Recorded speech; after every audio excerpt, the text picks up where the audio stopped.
नमस्कार दोस्तों, स्वागत है आपका एक बार फिर से आपके अपनी YouTube channel GS Mantra by Suraj पे।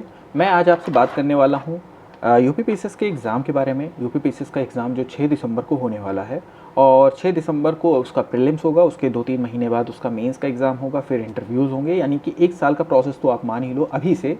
और ज़ाहिर सी बात है कि अगर आप सीरियस हो गए और 500 पोस्ट पे नोटिफिकेशंस भी आ चुके हैं, अगले मतलब ये मान के आप चलिए कि जब तक प्रीलिम्स नहीं हो जाता है तो इसमें वैकेंसीज़ बढ़ने के चांसेस बहुत हद तक रहेंगे। यानी 500 है तो 800 900 तक तो जा ही सकते हैं, चूँकि चुनावी वर्ष है तो इस बार वैकेंसी भी आपको अच्छी खासी मिलेगी। तो मैं सबसे पहले दो तीन चीज़ों पे बातें करूँगा। मैं अपने जो मैं दृष्टि आईएएस में मेंटरशिप में भी रहा हूँ, तो मैं उसकी भी आपको एक वहाँ का जो एक्सपीरियंस है मैं उसको भी अपने साथ शेयर करूँगा।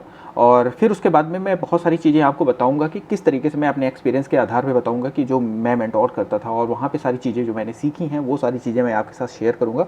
तो मे बी आपको बहुत डेफिनेटली इन सब चीज़ों से फ़ायदा ही होगा। और अगर आप जुड़े रहना चाहते हैं तो आप चैनल पे नए हैं तो आप चैनल को सब्सक्राइब करके रखो। और उसके बाद बहुत सारे ऐसे चीज़ आपको मिलेंगी जो आपको एग्ज़ाम में क्वालिफाई कराने में बहुत हेल्प करेगा। क्योंकि लोग फ्री सेशंस को बहुत ज़्यादा तवज्जो नहीं देते हैं, लेकिन फ्री सेशंस पे आपको बहुत सारी ऐसी चीज़ भी कभी कभी मिल जाती है जो आपके एग्ज़ाम में एक एक नंबर भी बहुत इंपॉर्टेंट होता है। तो चलिए शुरू करते हैं सिलेबस के बारे में। सिलेबस आपको पता ही होगा, इसमें 150 क्वेश्चन आने वाले हैं, 200 नंबर के हैं। ये सब बहुत मतलब छोटी सी बातें हैं। ये तो मतलब अगर आप प्रिपरेशन के फेज़ में हैं तो बहुत मतलब ये तो पता ही होगा। आपके जो डेस्क है उस पर सिलेबस तो चिपका होना चाहिए। और मैं बात करूंगा कि करंट अफेयर से, मैं करंट अफेयर से शुरू करूंगा। और मैं ये भी कहूँगा कि अगर अभी आप अगर शुरू कर रहे हो तो सितंबर के लास्ट तक यानी अक्टूबर के फर्स्ट वीक तक आप प्रीलिम्स और मेंस दोनों को साथ में ले चलो। अपनी आंसर राइटिंग को कवर करते चलना। लाइक आप GS 1 से लेके 6 तक के, यानी कि 5-6 वाला जो यूपी स्पेशल वाला पेपर है उसको भी आप कवर करोगे। उसके साथ में आप जो GS 1, 2, 3, 4 है, यानी कि GS का पेपर 1 जिसमें जियोग्राफी हो गया, वर्ल्ड हिस्ट्री हो गया, ये सारी चीज़ें हो गई, ये सारे कवर होते हैं, उसको आपको करना ही करना है। उसके साथ में आपको GS पेपर 2 भी करना है, उसके करंट को भी करना है, प्लस GS पेपर 3 और GS पेपर 4 एथिक्स को भी करना है। क्योंकि बहुत सारे ऐसे होते हैं ना कि उसमें रुक जाते हैं। और एससे भी आपको साथ में करते चलना है, क्योंकि एससे एक आपको नंबर दिलाने में बहुत बड़ी भूमिका अदा करता है, खासकर मेंस में। अब बात करता हूँ मैं प्रीलिम्स की, जो कि मैं प्रीलिम्स ओरिएंटेड ले रहा हूँ इस सेशन। प्रीलिम्स शुरू कर लेने के बाद फिर मैं मेंस पे भी आऊँगा नेक्स्ट सेशन में कि मेंस के लिए आपको कैसे स्ट्रेटजी अपनी कंटिन्यू करनी है। तो चलिए प्रीलिम्स के बारे में बात करें। तो इसमें सबसे पहला में जो मेन जो कहते हैं ना कि एक अच्छा खासा वेटेज लेके रखा है 150 क्वेश्चन में से 30 से 35 क्वेश्चन जो करंट के हैं, चाहे यूपी का जीके हो, चाहे नेशनल हो, इंटरनेशनल हो, वो सारी चीज़ें हैं, नियुक्तियाँ हैं, ये सारी चीज़ें ये पूरा लेके चलता है। इंडेक्स हो गया, उसमें बहुत सारी चीज़ें मतलब इंक्लूड होती हैं। तो मेरा ये मानना है कि अगर आप, क्योंकि 5 महीने, ये जो 5 महीने होंगे ना, ये गोल्डन एरा होंगे आपके लिए अगर करंट अफेयर के फेज से देखो। क्योंकि जब भी एग्ज़ाम होता है ना तो ये पिछले 5-6 महीने को बहुत अच्छे से कवर किया जाता है एग्ज़ाम में। उसके 5-6 महीने को मतलब अभी जो है 50% क्वेश्चन यहाँ से होते हैं, फिर उसके बाद जो पिछले के 5-6 महीने होते हैं वहाँ से लगभग आपके 50% या फिर उससे भी कम होते हैं। फिर वो मतलब 1.5 साल तक मोटा मोटा जाता है। अब मैं बात करूं कि कहाँ कहाँ से आपको क्या क्या करना है, तो मैं ये कहूँगा कि 1 जुलाई बीती है अभी हाल में, आज 4 जुलाई है, तो आप 1 जुलाई से ही शुरू कर दो। मतलब डेली का करंट अफेयर कहीं से भी, किसी भी टेलीग्राम से या फिर किसी रिलायबल वेबसाइट से, जहाँ से आपको ये लगे कि हाँ यहाँ से क्वेश्चन आ सकते हैं। ऐसा नहीं है कि कुछ भी पढ़े जा रहे हो आप। जो यूपीपीसीएस के पैटर्न से जो लग रहा है अभी तक के PYQ को देखने के बाद, तो उसको आप शुरू करो।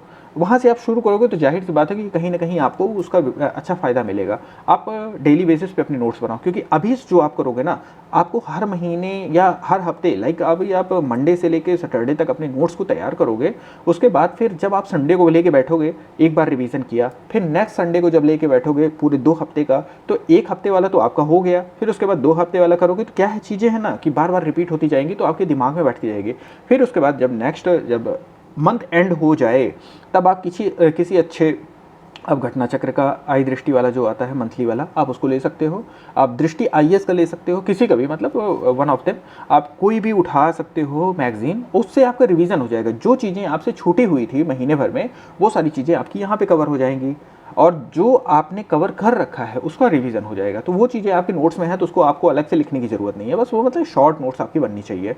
बहुत ज़्यादा नोट्स बहुत मोटी, बहुत ज़्यादा पैराग्राफ में नहीं लिखना है आपको, पैराग्राफ वाली चीज़ें मतलब नहीं ही करनी है, क्योंकि आप जितना शॉर्ट लिखोगे ना उतना ही ज़्यादा आपको रिवीजन करने में आसानी होगी। अब बात करते हैं हम थोड़ा सा नेक्स्ट जो इस पे आते हैं, मॉडर्न हिस्ट्री। मॉडर्न हिस्ट्री का एक अच्छा खासा वेटेज होता है, हिस्ट्री में सबसे ज़्यादा मॉडर्न हिस्ट्री होता है। वैसे यूपी पीसीएस है तो यहाँ पर अभी कुछ टाइम से एंशंट मतलब कोई ऐसा नहीं फिक्स पैटर्न नहीं है, लेकिन हाँ मॉडर्न हिस्ट्री से अच्छे खासे क्वेश्चन आते हैं। तो आप मॉडर्न हिस्ट्री 20-25 क्वेश्चन आते हैं, उन सबको मतलब टोटल को आप मिला सकते हो। और घटना चक्र, इसके लिए आपको वही करना है कि प्रीवियस ईयर को रट्टा नहीं मारना है, आपको बस पैटर्न को समझो, पिछले 5 साल के पेपर उठाओ, बहुत ज़्यादा पीछे भी नहीं जाना, क्योंकि आप बहुत ज़्यादा रिलेवेंट नहीं रह जाता है। अगर बहुत ज़्यादा आप पीछे चले जाते हो ना तो बहुत ज़्यादा रिलेवेंट नहीं रह जाता है। तो आप अभी के जो मतलब पेपर हुए हैं पिछले, मतलब कोविड के आफ्टर कोविड एक एरा हो गया ना, ये आफ्टर कोविड एरा, उससे पहले का एरा, तो आप कोविड के बाद यानी कि 2020 के बाद वाले जो पेपर हैं उनको उठाओ, उनको एक एक करके सॉल्व करोगे ना तब आपको एक आइडिया लगेगा कि हाँ कहाँ से पूछ रहा है। उसको सॉल्व कर लो, सॉल्व करने के बाद फिर देखो कि इससे क्या चीज़ें निकल पा रही हैं, फिर उसके बाद अपने सिलेबस पे जाओ, वहाँ से तब पढ़ाई करो। लाइक ऐसा भी नहीं कि पूरा आपको बुक पढ़नी है, ऐसा कुछ नहीं करना है, वो टाइम वेस्ट होता है, आपके पास उतना टाइम है नहीं, क्योंकि आपको प्री और मेंस दोनों को साथ में लेके चलना है। मेंस की मैंने बोला है कि स्ट्रेटजी में बाद में शेयर करूँगा। नेक्स्ट पे आते हैं, ज्योग्राफी से अच्छे खासे सवाल पूछे जाते हैं। वर्ल्ड ज्योग्राफी हो गया, इंडियन ज्योग्राफी हो गया, ये सारी चीज़ें हो गई, इनको एक बार आप देख लो, ठीक है। इसमें 15 से 20 क्वेश्चन आपके ज्योग्राफी से, या फिर 25 मान लो, वो भी होते हैं। तो आप इसके लिए एनसीईआरटी प्लस आप इसमें भी फॉलो कर सकते हो, क्योंकि ज्योग्राफी में चीज़ें मतलब काफ़ी विस्तृत हैं। तो उसके लिए आप है ना कि आप मैपिंग वगैरह पे भी थोड़ा ध्यान दो। आपके पास एक एटलस होना चाहिए जो कि आप मुझे लगता है कि चीज़ें अगर करना चाहोगे तो जाहिर सी बात हो जाएगी। इंडियन पॉलिटी भी आप करो, लक्ष्मीकांत पे डायरेक्ट जाने की ज़रूरत नहीं है। अगर आपने पहले कभी नहीं पढ़ी है तो मत करो। आप किसी की मतलब जैसे आप क्लासेस देख लोगे ना तो मुझे लगता है कि आपको ज़्यादा बेस्ट मिलेगा रिजल्ट। और यूपी स्पेशल जो कि इसका सबसे बड़ा रामबाण है, यूपी स्पेशल आप मेंस के लिए पढ़ोगे, पेपर 5-6 के लिए पढ़ोगे, तो जाहिर सी बात है कि आप इसमें भी कवर होगा। लेकिन हाँ ये है कि यहाँ पर फैक्चुअल चीज़ें ज़्यादा रहती हैं और आपका करंट अफेयर में भी कवर होगा। तो मैं अभी के लिए यहीं पे वीडियो बहुत ज़्यादा लंबा ना हो जाए, इसलिए मैं यहीं पे ही वीडियो को रोकना चाहूँगा। लेकिन मैं आपसे इतना करूँगा कि आप करंट अफेयर अभी से शुरू कर दो, फिर उसके बाद मैं सब्जेक्ट वाइज स्ट्रेटजी लेके आऊँगा। लाइक अभी तो मैंने एक ओवरऑल आपको बता दिया कि अगले 5 महीने आपको कैसे कैसे किन किन सब्जेक्ट पे ज़्यादा ध्यान देना है ना। साइंस पे आपको ज़्यादा ध्यान देना है, साइंस है, यूपी पीसीएस, बीपीएससी वगैरह में, जो बीपीएससी को 26 का एग्जाम है, तो अभी इस सब पे ज़्यादा फोकस करने की ज़रूरत है। और थोड़ा सा बीपीएससी तो और ज़्यादा डीप में जा रहा है, नीट लेवल पे क्वेश्चन पूछ रहा है। तो आपको यहाँ के लिए भी तैयार रहना होगा, क्योंकि साइंस एंड टेक भी उसमें इंक्लूड कर सकता है। कभी भी परीक्षा का पैटर्न कुछ भी हो जाए, मतलब क्या है ना कि जब कैंडिडेट्स ज़्यादा होते हैं तो उनको छांटने का सबसे अच्छा तरीका आयोग के पास यही होता है कि वो अच्छे कैंडिडेट को ऊपर से उठा लेगा। मतलब रट्टा मार के अगर लूसेंट से जाना है तो कोई भी चला जाएगा। इसीलिए बार बार परीक्षा की पद्धति को, तरीके को चेंज किया जाता है, कभी कोई तरीका कभी कोई तरीका। उससे होता यही है कि उनको कैंडिडेट्स रटे रटाए वाले नहीं मिलते, जो मतलब बहुत टाइम लंबे समय से टिके हुए हैं उसी क्षेत्र में और सोच रहे हैं कि मैं घटना चक्र रट के चला जाऊंगा, लूसेंट रट के चला जाऊंगा, पुरानी नोट्स है उसको पढ़ के चला जाऊंगा। उनको थोड़ा सा करंट के साथ उसमें कहना कि मसाला मार के वो उनको चीज़ें चाहिए।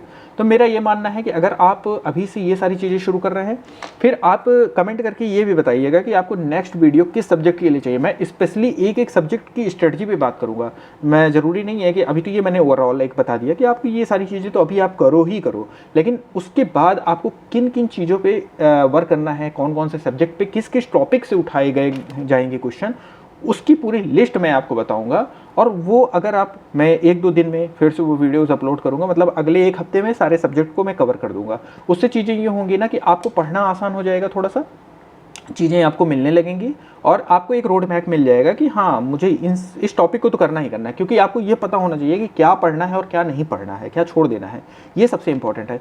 जो छोड़ना है वो सबसे ज़्यादा इंपॉर्टेंट है। तो मैं यहीं तक अभी इस वीडियो को रखूँगा, क्योंकि वीडियो फिर बहुत ज़्यादा लंबा हो जाएगा तो आपको देखने में भी बोरिंग लगेगा। हाँ, लेकिन नेक्स्ट टाइम आप पहले कमेंट कर देना कि किस सब्जेक्ट के लिए आपको चाहिए, फिर उसके हिसाब से मैं आपको अपने जो व्यूज़ हैं वो मैं बताऊंगा। और PYQ पिछले 5 साल के पीवाई को मैं एनालिसिस करके बताऊंगा और मैं अपने एक्सपीरियंस को भी उसमें डालूंगा कि मैं कैसे करता था और क्या सारी चीज़ें हैं उसको मैं अपना पूरा कवर करूंगा कि कैसे कैसे नोट्स बनानी है, प्रीलिम्स के लिए कैसे नोट्स बनानी है। फिर मेंस वाला जब सेशन लूंगा तो उसमें भी मैं बताऊंगा कि मेंस में कैसे उन चीज़ों को कवर कर लेना है। अगर आप प्रीलिम्स के लिए कर रहे हो तो उसकी अलग स्ट्रेटजी होती है, मेंस के लिए अलग स्ट्रेटजी होती है। तो वो सारी चीज़ें मैं बताऊंगा कि आपको दोनों के लिए किस तरीके से करना है। फिलहाल के लिए अभी वीडियो को यहीं पर मैं ख़त्म करता हूँ। नेक्स्ट वीडियो जल्दी ही आएगी। आपकी कमेंट पे निर्भर करता है कि आपको किस वीडियो किस सब्जेक्ट पे ज़्यादा दिक्कत हो रही है, उसको मैं पहले कवर कर लूँगा। अगर आप करंट अफेयर भी नाम लेते हो तो मैं करंट अफेयर में भी कई तरीके से बताऊँगा कि यूपी पीसीएस में कहाँ से क्वेश्चन पूछे जा रहे हैं। उन सब चीज़ों को मैं सब कवर कर लूँगा। तब तक के लिए धन्यवाद। जय हिंद।